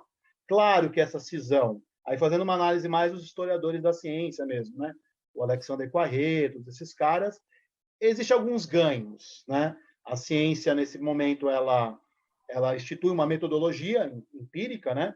Que traz resultados, aquela coisa lá do Bacon, né? Saber é poder. Então, a ciência é um instrumento de dominação da natureza, mas a ciência ela perde no conhecimento qualitativo quando ela se separa da filosofia e das ciências herméticas, dos conhecimentos ou saberes tradicionais, vamos chamar assim. Então, há uma perda, por exemplo, dessa compreensão da realidade como algo de múltiplos níveis, né? Cada vez mais o conhecimento é só empírico, a imaginação ela é desprezada, né? E o romantismo, depois, eu vejo como a tentativa ainda, né, de tentar manter essas coisas unidas, né? Então, uma filosofia da natureza simbólica. Esses caras todos do romantismo, eles estão dialogando com Fitino, Jacob Boehme, que é o caso do Schelling, do Novalis, todos esses caras, o Goethe, em certo sentido, apesar do Goethe não ser exatamente um romântico, mas ele estava preocupado. E aí que o materialismo ele se torna forte, o racionalismo, né? Você pegar, por exemplo, Kant, que é o símbolo, né, do filósofo iluminista, ele vai dizer que Swedenborg, né, é um louco. Fala, não, Swedenborg é um alucinado, essas visões aí dele, essa coisa das correspondências, né? É tudo loucura. Então a gente já percebe que realmente a cisão ela vem e isso se projeta para nós agora, né?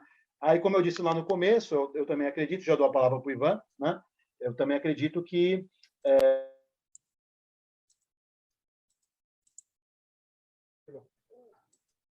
Ficou mudo. Você se mutou. Daniel, você se mutou. Acho que não fui eu mesmo, não. Mas não sei se alguém pode me mutar ou só eu mesmo? Você. Então, ok. Eu estava falando sobre a nossa época. Foi onde- Isso. Isso. Tá. Então, eu acredito que a nossa época ela permite agora esse debate de novo, de uma reaproximação entre filosofia, religião, esoterismo, ciência. Já tem autores que estão fazendo isso por caminhos diferentes, né? Você pegar o Jung, de certa forma, fez isso, o Henri Corbin, o Rudolf Steiner, que é anterior também. Hoje em dia tem o Ken Wilber, né? Porque a gente vê, né, que a academia está voltando a se reinteressar alguns setores, né, por esoterismo de novo, né? Então acho que a gente está vivendo uma época muito rica, né, para esse resgate desses conhecimentos, para uma tentativa, né, de revalidá-los, né, de que eles ganhem de novo um certo respeito, né, um ar de seriedade, né? Mas desculpa, pode falar, Ivan. Primeiro, parabéns pela escolha de pesquisa, pela sua exposição. Achei muito interessante. E enquanto você falava, uma das coisas que até providencialmente, né, aquela coisa do universo, sincronicidade. Eu estava pensando sobre alguns temas essa semana e a minha dúvida foi justamente na direção dessa relação entre neoplatonismo e hermetismo. O que você teria a comentar sobre essas influências neoplatônicas assim dentro da tradição hermetista, segundo a sua percepção? Como você vê essas possíveis influências? Rapaz, isso é um tema que eu vou tentar aqui apresentar de uma forma simples, né? A princípio, não há uma relação direta, né, do neoplatonismo com o hermetismo. Apesar do Proclo falar de Hermes, do Jâmblico falar do Egito, né, não existe uma conexão direta. Na verdade, o que alguns especialistas falam, né, é que o hermetismo tem mais a ver com o médio platonismo. Tem o médio platonismo, viu, Bárbara? Tem o neo e o médio, né? Que é uma versão anterior. Por exemplo, Plutarco seria um médio platônico, né? Então, o hermetismo teria mais afinidades com o médio platonismo e o estoicismo do que com o neoplatonismo. Porém, claro, quando a gente lê o Corpus Hermético, por exemplo, a gente percebe que há algumas semelhanças estruturais, na verdade, entre neoplatonismo, hermetismo e gnosticismo, que não quer dizer que foram influências diretas, mas eles têm estruturas semelhantes. Por exemplo, todos falam do conhecimento como uma gnose, ou seja, existe o conhecimento racional, mas existe o conhecimento interior, místico. Todos eles falam disso. De certa forma, todos eles pensam a realidade como uma espécie de emanação, como algo que se desdobrou a partir de um princípio. Claro que esses desdobramentos, a forma vai mudar. No gnosticismo é de um jeito, no hermetismo é outro, e do neoplatonismo é outro. Eu estou pensando isso na antiguidade, né? Onde eu acho que aí vai haver uma aproximação maior, aí é justamente no Renascimento. Que aí é o Fitino, o próprio Pico, esses caras todos, eu acho que eles aproximam mais o platonismo do hermetismo, né? Pensando aqui hermetismo nesse sentido estrito, né? O corpus hermético e os textos que complementam, lá o Picatrix, a Tábua de Esmeralda, que entram também nesse rol do que nós chamamos de hermetismo, né? Se a gente pensa, por exemplo, o neoplatonismo, ele tem essa concepção que a realidade é simbólica, né? Que a natureza é uma teia de símbolos. Isso, de certa forma, também aparece no hermetismo, né? Então, eu vejo dessa forma, Ivan, né? Eu não vejo como uma influência direta, mas correntes que estão próximas e vale a pena, inclusive, aprofundar, fazer um trabalho de comparação, mostrar as semelhanças, mostrar as diferenças, né? Como eu falei lá no começo, né? Foi meu primeiro tema de pesquisa. O Plotino tinha gnósticos na escola dele, porque eles eram contemporâneos, mas ele não aprovava totalmente o gnosticismo, né? Mas há semelhanças. Os gnósticos também falam da origem de tudo como um princípio inefável, que é a própria definição do Uno e Plotino, né? Os gnósticos falam da realidade como uma cadeia emanativa, como uma processão, né? Então, eu acho que vale a pena, né? O Scholem, né, o Gerson Scholem, ele faz um comentário sobre isso, inclusive porque se fala muito que a Kabbalah é uma versão do neoplatonismo judaico. É o neoplatonismo judaizado, deu a Kabbalah, né? Que há semelhanças do neoplatonismo com a Kabbalah, não tenho dúvida, né? Mas, quando a gente aprofunda um pouco, né, e o Scholem fala disso, né, é diferente. Né? Porque, por exemplo, no neoplatonismo e no gnosticismo, Eles falam lá que a realidade vem do primeiro princípio divino, que ela vai se desdobrando, e nesse processo de emanações, até chegar no nosso nível, que é o último da realidade, é o mundo material, é como se a luz divina fosse diminuindo, ela fosse perdendo intensidade, né? Nós estamos meio que como na periferia de tudo, né? É quase que uma escuridão o mundo material. No gnosticismo, é um pouco isso, no neoplatonismo também, pelo menos em Plotino. Na Kabbalah, não. Você não pode falar que o último nível ali, o nosso mundo físico, é um nível inferior ontologicamente, ou que se perdeu. Pelo contrário, esse último nível de realidade é como se fosse um círculo, né? Ele é o ponto de reconexão com o divino. Na verdade, ele é meio que uma súmula. Então, é diferente, né? Não dá para dizer simplesmente, Kabbalah e neoplatonismo numa versão judaica. Não é isso, né? Existem diferenças que a gente precisa modular, e me interessa também fazer essas comparações, né? Que tem a ver, que eu vou falar daqui a pouquinho, um tema aí de um livro que eu quero lançar, né? Tem um pouco a ver com esse assunto. Não sei se eu respondi, Ivan, que eu falei de tanta coisa. Respondeu sim, foi bem interessante e fez pensar aqui. Muito massa. Já estou curioso pelo teu livro aí. Opa. Queria tomar aqui a liberdade de divulgar algumas coisas aí que eu estou fazendo, aí para o pessoal depois ver, se interessar. Tem alguns cursos, né, que eu ministrei, eu estou ministrando. Um curso que eu estou oferecendo ele agora, junto com um amigo meu, o Eliel, também é um estudioso, ele é um antropólogo, estudioso de religiões, tradições. A gente está lá no Hotmart, está com um curso sobre Eros e esoterismo, né? E a gente, na verdade, são 6 aulas, onde a gente vai tentar falar um pouco desse tema do erotismo no sentido místico, né, do termo. Então, tem uma aula sobre erotismo e os mistérios dionisíacos, erotismo e cristianismo, erotismo e tradições africanas, erotismo e gnosticismo, e agora de cabeça eu não lembro, erotismo e sufismo, porque existe uma mística erótica no sufismo. É mais ou menos isso o conteúdo do curso, né? São algumas aulas gravadas, metade são 3 aulas minhas, 3 aulas do professor Uriel. E quem se interessar pode procurar a gente lá no Hotmart. Tem esse outro curso, que na verdade é um curso que eu já ministrei ele está gravado hoje em dia, foram 13 aulas, né? Com algumas participações especiais. A Laia Dúlios, por exemplo, participou lá da aula sobre gnosticismo. Ela é uma especialista, eu não sou, né, em gnosticismo, mas esse curso ele é uma tentativa de fazer uma síntese, né? Um pouco inspirada lá no Pierre Rifar, né? No primeiro livro que eu mostrei, né? E foi onde tudo começou lá quando eu tinha 15 anos, e 20 e poucos anos depois eu consegui dar um curso sobre isso, né? Acho que consegui o conhecimento necessário para fazer uma introdução ao esoterismo ocidental, pegando um pouco das suas principais correntes, né? Então a gente falou, teve convidados, né? Então a gente teve curso sobre os mistérios, gnosticismo, neoplatonismo, hermetismo, druidas, templário, santo graal, fitino, cabala cristã, teosofia cristã, romantismo, teosofia, perennialismo, até chegar aqui na influência oriental no Ocidente, na New Age, né?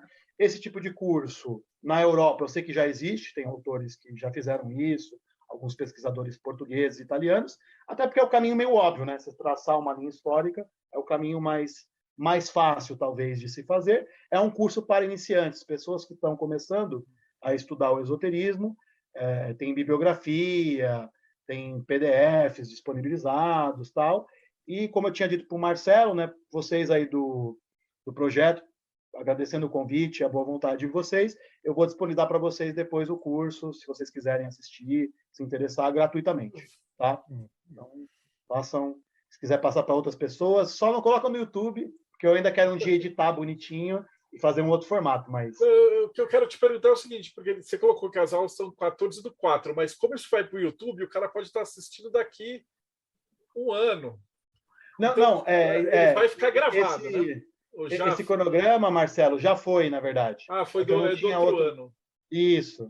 Não, maravilha. Programa... Não, porque são esses detalhes. A gente está ao vivo agora, mas como isso vai ficar eternamente, e a gente tem feito uma coisa que é fantástica também.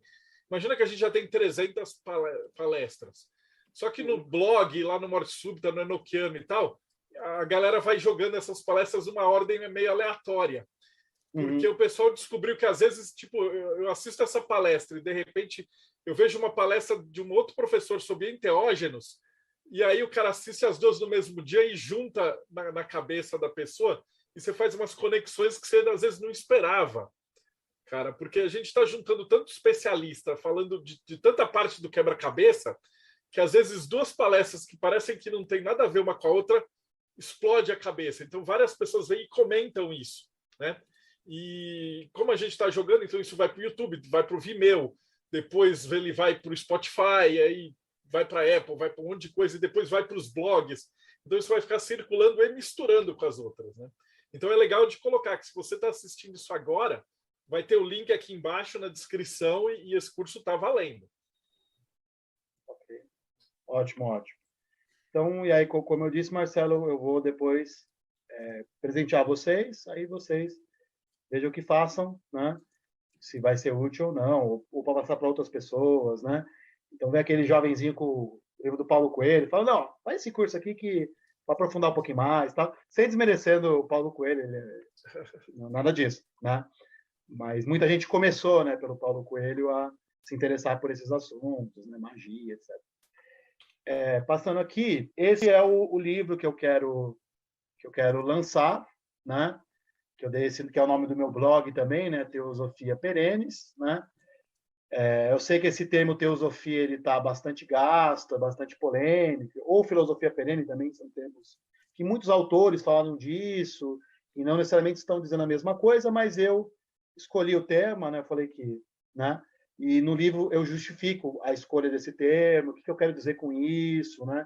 Não estou dizendo, não é a mesma coisa que a Blavatsky ou René Guénon, né? A minha leitura, né? Claro, não quero me comparar com eles. E esse livro, na verdade, eu fiz o quê? Ele é uma coletânea, né, de artigos, alguns publicados em revistas, na internet, outros que estão inéditos, mas coisas que eu escrevi desde 2008. Né? Então, tem, cara, acho que falo de tudo que eu falei aqui, acho que está no livro um pouco. Né? Então, tem texto sobre Ficino, William Blake, gnosticismo, neoplatonismo e filosofia indiana, sufismo, tem entrevistas que eu fiz com alguns pesquisadores conhecidos, né? Então o livro ele é uma espécie de vitral, né? Tem textos sobre Santo Graal, sobre a Dama do Lago, né? Então eu selecionei o que eu achei que tinha mais qualidade, mais consistência do que eu escrevi desde 2008 para cá, joguei nesse livro e eu vejo que há uma unidade, apesar dentro dessa diversidade. Né? E aí eu espero em breve estar lançando, né? Estou vendo aí com editoras, quem sabe o Marcelo dá uma força aí no. Eu já estou na metade dele. Você me mandou ele na terça, eu já comecei a ler, já estou quase na metade. Com certeza a gente vai fazer, ele vai encaixar provavelmente junto com os textos martinistas. Que a gente está para fazer um financiamento, acho que o próximo agora, mas eu acho que ele é um título maravilhoso. Assim, claro, né? Não sou ninguém conhecido, etc., mas eu acho que, no nosso contexto, né, esse tipo de material tem uma contribuição, né? Que a gente tem uma realidade de um país periférico, né, onde você não tem nem material, você não tem os clássicos agora que estão traduzindo, né? Você não tem nada de Ficino, por exemplo. Na Europa já tem tudo traduzido em várias línguas. Nós não temos, né? Então, no nosso contexto, eu acho que esse tipo de trabalho é uma contribuição, né, para o leitor, ele vai conhecer, vai falar essa bibliografia, tal, vou atrás, né? Então, e o que vocês quiserem me ajudar, eu tô aceitando, topo, né? Tamo junto, assim, porque eu percebi aqui pelo trabalho de vocês, eu assisti o bate-papo com uma amiga minha, Beatriz Parisi, né? Eu achei muito interessante, né? E aí uma pessoa, né, a Laia, né, conversou com você e eu acabei caindo por aqui, mas eu senti essas convergências mesmo, né? Essas sincronias que são bem legais. Então, em breve, eu espero estar lançando esse livro. Né? Aqui tem uma revista que eu colaboro, eu queria fazer um merchan deles também, né? Que é a revista Melancolia. Essa revista, ela pertence a um grupo do qual eu faço parte, né? Que é chamado Centro de Estudos, traduzindo, né, para português, do Esoterismo Ocidental, de Unasur, que seria a União das Nações do Sul. Que raio que é esse? Né? É um grupo de acadêmicos, maior parte historiadores, mas tem filósofos, sociólogos, né, que aqui na América Latina estudam o tema do esoterismo, com uma abordagem acadêmica, ali na linha do Antoine Freve, do Walter Hanegraaff. Eles são filiados à Sociedade Europeia de Estudos do Esoterismo, que foi fundada pelo Antoine Freve, né? E eles têm essa revista, Melancolia, com a qual eu colaboro. Eu edito uma sessão, editava, agora sou um colaborador, né? Que é uma revista que tem artigos acadêmicos sobre esoterismo em geral e, claro, mais focado na realidade da América Latina. E a gente, na Melancolia, está divulgando, né? A revista é gratuita, é só baixar o PDF, já tem alguns números, né? Dá para ver aí na capa o Krishnamurti, né? A Blavatsky e o Pico della Milano. Lá tem artigos sobre Aleister Crowley, Ficino, tudo que quiser, gnosticismo, né? Então, o pessoal dá uma visitadinha, pesquisar aí Revista Melancolia no Google, e também, se alguém quiser mandar trabalhos, aí tem que ser um caráter mais acadêmico, também pode enviar pesquisas, algum pesquisador aí tem alguma coisa, pode mandar, que a gente está interessado em publicar, né? E, claro, também temos interesse em estudar grupos esotéricos que se instalaram aqui, surgiram ou vieram para a América Latina, né? Fazer pesquisa, sei lá, sobre a Otto no Brasil, Rosa Cruz, Teosófica, Antroposófica, todos os ismos e grupos. Também é do nosso interesse estudar isso sob um viés acadêmico, né? Entender esse lado latino aí do esoterismo aqui, né? E brasileiro. Fantástico. Outra revista, né? Aproveitando que vocês estão me dando espaço, né? Essa é uma revista, o nome dá uma impressão, mas não é, né? O nome Mística Revolucionária. Na verdade, revolucionário aqui não é necessariamente o conteúdo político, né?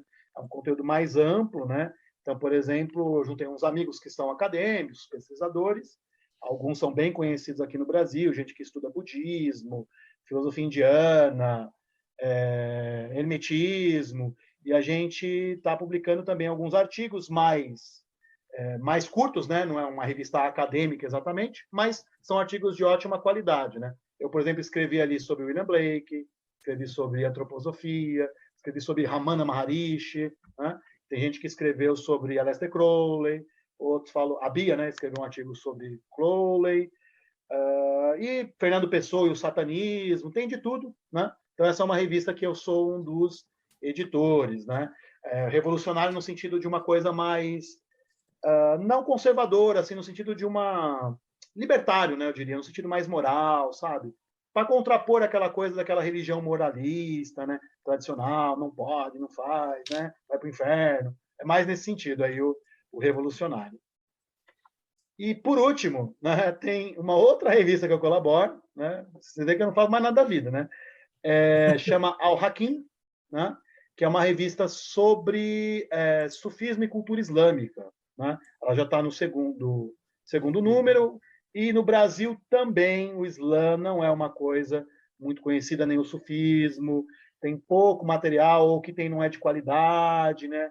Às vezes de alguns grupos que são sectários, imperialistas, que não se interessam pelo lado místico. Então, essa revista não tem nada a ver com isso, né? Uma revista que ela vai falar sobre o Islã na sua tradicionalidade, do sufismo, né? Então, chama a revista Al-Hakim, quem quiser conhecer aí, está disponibilizada gratuitamente também na internet. Eu acho que essa aqui é a parte do merchan mesmo. É isso. Deixa eu compartilhar aqui. Bom, depois, para facilitar, eu vou juntar contigo os links. Para quem está assistindo, estão todos os links aqui na ordem para facilitar. Então, visitem, que com certeza trabalho fantástico. Pô, a gente já está quase caminhando para o final, então vamos lá. Rodrigo Elutarque, considerações finais. Que aula fantástica. Muito boa mesmo, adorei. Assim, a gente precisa estudar mais filosofia. Assim, é uma recomendação minha mesmo. E é fantástico. Eu fiquei aqui maravilhado. Muito obrigado pela aula. Frater Belrá, considerações finais. Eu agradeço aí muito a palestra. Na minha exposição sobre os manifestos Rosa Cruz, eu fiz uma abordagem muito rápida, muito sucinta da prisca teologia, da tradição primordial, e agora tivemos a oportunidade de aprofundar, de aprender mais sobre o tema aí com o colega. Agradeço muito e foi muito proveitoso. Meus parabéns. Robson Belli, considerações finais e como é que a gente consegue achar o Enochiano? Muito obrigado pela palestra, primeiramente. Para encontrar o Enochiano, é enochiano.com.br, e lá vai ter a aba de contatos, só entrar ali, vocês conseguem entrar no nosso grupo, lá você vai encontrar o Del Débio, o Ulisses e um monte de gente legal que está lá junto com a gente para falar de magia na prática, galera. É isso aí, muito obrigado pela palestra, muito interessante o assunto, e é isso. Muito obrigado. Ulisses Massad, considerações finais. Daniel, que aula, rapaz. Praticamente todos os assuntos que você abordou, todos os personagens que você comentou são personagens que eu tenho interesse em estudar e eu vejo quão pouco eu conheço do assunto. Então, eu estou maravilhado aqui. Tem interesse aí no teu curso, o teu livro, assim que sair, vou querer adquirir com certeza. E parabéns, rapaz. Hoje estou, assim, extasiado aí com o que eu ouvi. Muito bom. Parabéns. Bárbara, considerações finais. E na Eclésia Babylon, vocês estudam Pico della Mirandola? Então, sempre que tem filosofia no meio, eu coloco as manguinhas de fora, né? Porque eu amo. Talvez se não tivesse feito letras, teria feito filosofia, são irmãs, né? Foi excelente a palestra, como eu disse no início, é um dos meus períodos históricos favoritos, é extremamente fascinante, e aí, como o Marcelo falou, eu fiquei fritando também, fazendo várias conexões, né? E a gente não necessariamente vai estudar Piccolo, mas quem está na Eclésia Babylon com certeza vai estudar neoplatonismo em algum momento, porque faz parte da história do gnosticismo, e a Eclésia Babylon é uma instituição religiosa gnóstico-telêmica, a nossa divindade central é Babylon, e a gente faz muitas atividades, alguns ritos online e agora presenciais também, então se vocês têm interesse em Telema, eu convido vocês a conhecerem nosso trabalho, nosso site é esse daqui, 4gsanctuary.com. A gente tem um canal, um chat no Telegram muito legal também. E se vocês também quiserem, podem entrar em contato diretamente comigo no Instagram, vesta.nox. E finalmente a gente estava falando dos revolucionários, que é uma coisa assim meio terrível e tal. Eu lembrei do Morte Súbita. Tem revolucionário no Morte Súbita? Nossa, é o que mais tem lá, né? O Daniel falou da filosofia perene. Quem for lá no Morte Súbita vai encontrar todos os formatos mais estranhos que essa filosofia adquiriu nos últimos 200 anos. Está tudo lá. Daniel, essa palestra que você deu para a gente é o que o Marcelo falou, né? Mesmo quem viu ao vivo vai querer assistir de novo quando sair no YouTube e várias vezes depois, porque tem bastante conteúdo concentrado aqui. Só tenho a agradecer você, foi bom demais.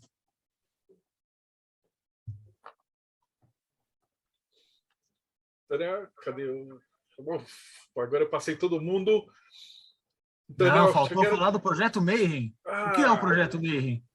Cara, o Projeto Mayhem, agora que eu vi essa aula do Daniel, eu lembrei. O Projeto Mayhem, provavelmente, o Marcílio fazia a mesma coisa. Ele juntava os caras da época e eles ficavam filosofando e traduzindo as coisas e publicando e tal. E o Projeto Mayhem é isso. Só que a gente tem internet e Zoom. Então, o Marcílio, ele nunca ia conseguir falar com o cara que estava morando na Pérsia e tal. Aqui a gente conversa com o cara que está no Japão e junta e faz os posts e os artigos e tudo isso. E a gente tem, nesses últimos 3 anos, a gente está focando na revista Hermetismo, né? Então, o Mayhem, Rodrigo, você vai ter que falar alguma coisa para a câmera filmar você. Essa é aqui a revista Hermetismo. Aí tem o ESPN aqui, em alguma parte aqui desse negócio. Daniel, é que assim como você, tinha vários caras que escreviam e escrevem vários textos e tal, e não tinham onde publicar. Né? Porque aí você vai virar e falar assim, eu queria dar uma referência acadêmica assim, do meu texto, aí estava lá, www.blogspot/index. E fica ruim. Então a gente fez toda uma estrutura com o ISBN, publicamos então a cada trimestre, então a galera escreve, manda os textos para a gente reúne texto de todos os tipos possíveis que você imaginar, vai desde sufismo, budismo, telema, satanismo, e aí a gente publica os melhores daquele trimestre e quem assina o Mayhem recebe a revista física em casa, né? Como a maioria das pessoas que escrevem já tem sites e tudo, então isso está disponível gratuitamente e tal. O que você paga é para você receber o livro físico, porque a maioria da galera do Mayhem gosta de papel, cheiro de livro novo, não tem como. Manusear papel e tal. Então, essa é a proposta. Então, conhecimento o Mayhem distribui gratuitamente. Como vocês estão vendo, esse é o episódio 306. Então, deve dar mais ou menos umas 600 horas de bate-papo cabeça, você se divertir aí nas entrevistas, né? E quem quiser nos ajudar, a gente tem a hospitalaria, que a gente cuida de algumas ONGs e algumas instituições de caridade, junto da nossa loja maçônica, e a revista que é para o pessoal. Então, quem quiser participar ou conhecer é projetomayhem.com.br ou catarse.me/TDC. Ô, Daniel, só tenho que te agradecer, cara. Foi maravilhoso e você com certeza vai vir mais vezes. E essa galera que escreve as coisas com você nas revistas, você pode intimar os caras para eles virem fazer palestra também, para dar espaço para eles. Agradecer mais uma vez, Marcelo, vocês todos. Só quando eu reassisti, eu sempre fico achando que foi horrível, que eu me confundi, que eu esqueci, que eu falei demais ou falei de menos. Nunca, só depois que eu ver, mas de qualquer forma, eu agradeço a oportunidade, a boa vontade. Muito bacana o que vocês estão fazendo, né? Juntando tanta gente, disponibilizando tanto material, tanto conteúdo para tantas pessoas, né? E então vocês estão de parabéns. Nós estamos numa sintonia. Eu também penso por esse caminho, né? De sempre o outro, sempre compartilhar, né? Sempre tornar fácil. Claro que cada um tem que se esforçar também, mas a gente pode fazer a nossa parte, aí o outro faz a dele e dá tudo certo. Então muito obrigado mesmo. E contem comigo e, cara, tem uma multidão aí de gente para indicar, se vocês quiserem aí. Pode escolher o assunto aí, que tem uns caras nervosos, né? Não é meu caso, eu me vejo mais como o amigo da galera, é o cara que junta os outros, né? Mas esse cara também tem um papel, então tá valendo. Obrigado.